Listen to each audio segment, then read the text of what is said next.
Hi mga kabebe! So for today's vlog, papunta ang kabebe nyo dyan sa may Thailand. Grabe sa dyan, akala mo dyan lang sa kanto. No? So mga kabebe, on the way na nga ako ngayon sa NAIA Terminal 3 dahil Cebu Pacific ang flight natin today. So eto na ang person.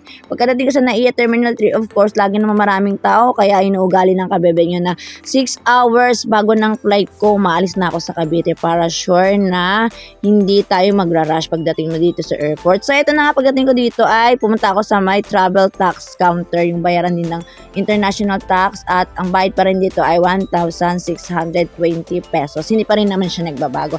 Then after nga nito mga kabebe ay pumunta na ako dito sa may check-in counter at sobrang haba ng pila. And after nito mga kabebe, pumunta na rin ako dito, dumiretso na rin ako sa immigration at ganito rin kahabang pila, di ba bongga? Kaya talaga natapos ko to, all in all ay 1.5 hours kasama na ang check-in, ang immigration at security check. So mga 1.5 hour ko ata ito natapos.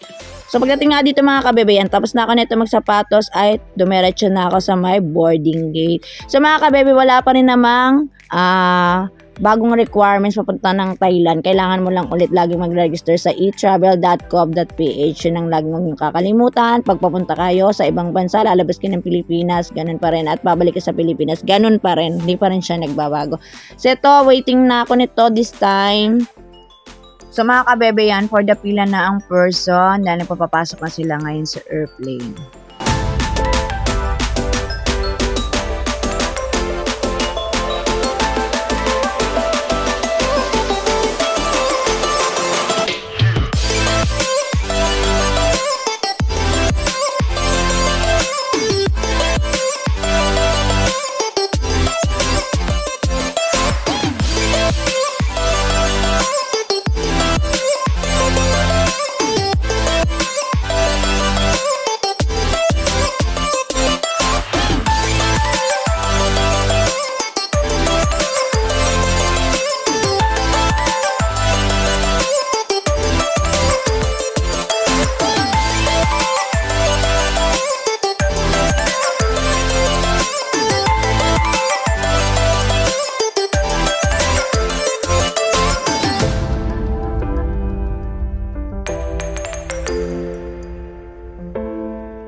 So yan, tapos ko na nga lahat-lahat ng immigration at nakuha ko na rin ang aking luggage at hinihintay ko na lang dito si Jowa. And then nag-grab na lang din kami papunta sa hotel dahil it's already 2 AM na dito at wala na rin silang train dahil hanggang 12 AM lang yung train nila dito.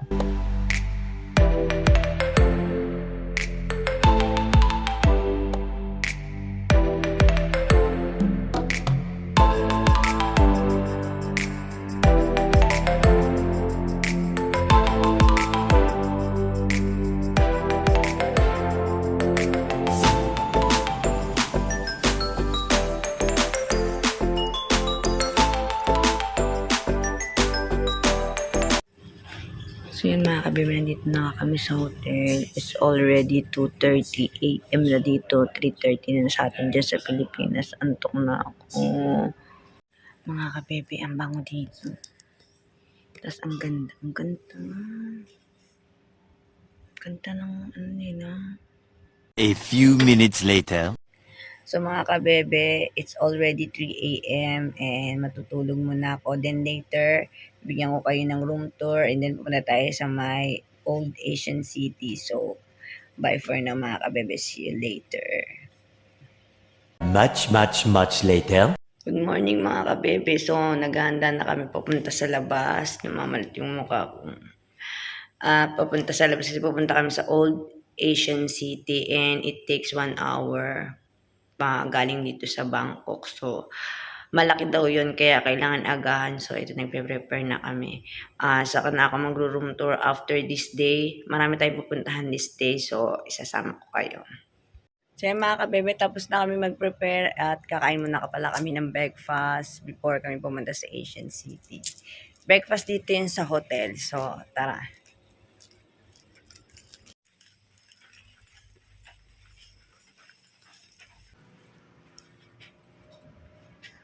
Tayo sa elevator. Bakit may... Tingnan nyo mga kabebe, may paganito sila. Oh. Kaya yung hagdan nila. Asan kaya? What's this?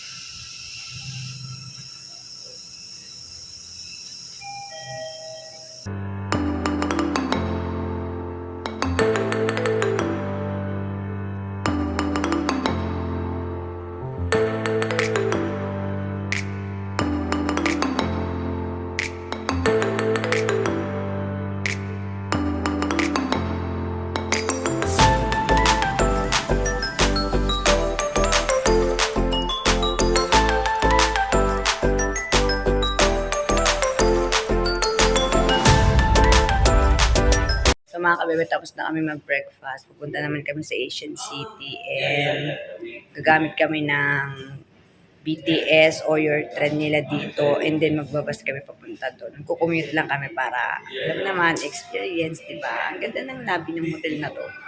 Promise. Ang laki. Ganda. So yan, lakad na tayo mga kabebe.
Itong Prongpong BTS station na to mga kabebe, ito yung pinakamalapit na train station dun sa hotel na tinutuluyan namin. Tapos bumili kami ng ganitong card, access card niya o yung card na gagamitin namin na 150 baht lang, good for 1 day na siya. Bali, unlimited na siyang gamit na hanggang 12 AM.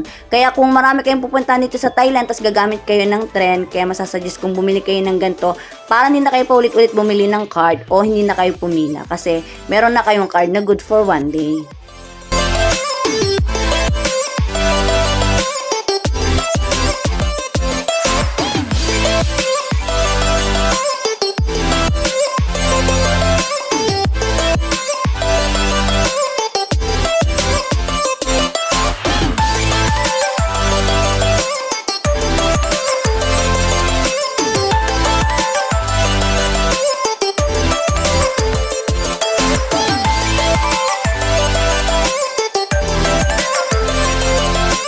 Bumaba na nga kami dito sa may Keha BTS station. From Prongpong to Keha, it takes like 40 to 45 minutes mga kabebe. Ito nga palang BTS line na to mga kabebe, tinatawag na Sukhumvit line. Tapos nag-exit lang kami sa may exit 3. Tapos sasakay kami dito ng Songthaew. I don't know if I pronounce it right. But Songthaew, correct me if I'm wrong mga kabebe. Yung Songthaew niya mga kabebe, may bus number, may mga number yan. So ang number ng sasakyan namin ay number 36. So pagbaba nga namin mga kabebe, doon namin mismo sa may exit 3, pagbaba mo ng stair doon, nandun na mismo yung Songtia o yung tinatawag nila na jeep dito sa Thailand. So pagka sakay dito mga kabebe, hintayin niyo yung mapuno, then after mo sumakay, ang proseso ng bayad dito mga kabebe ay hindi katulad sa atin na pag sumakay ka magbabayad ka. Dito pag sumakay ka mga kabebe, ang pagbabayad dito ay kapag ka pababa mo na. So, ang binayaran namin ay 10 baht each person and it takes like 10 minutes from that station going to Old Asian City.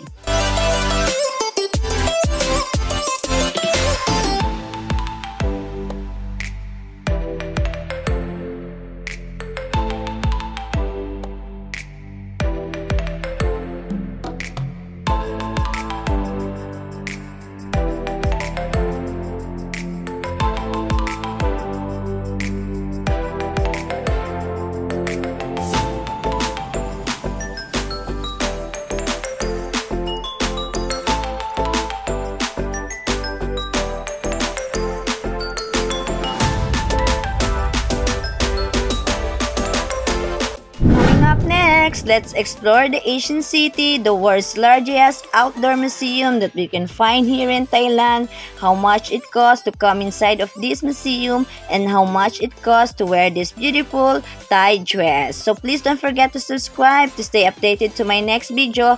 Thank you for watching mga kabebe. See you on my next Thailand vlog. Bye-bye!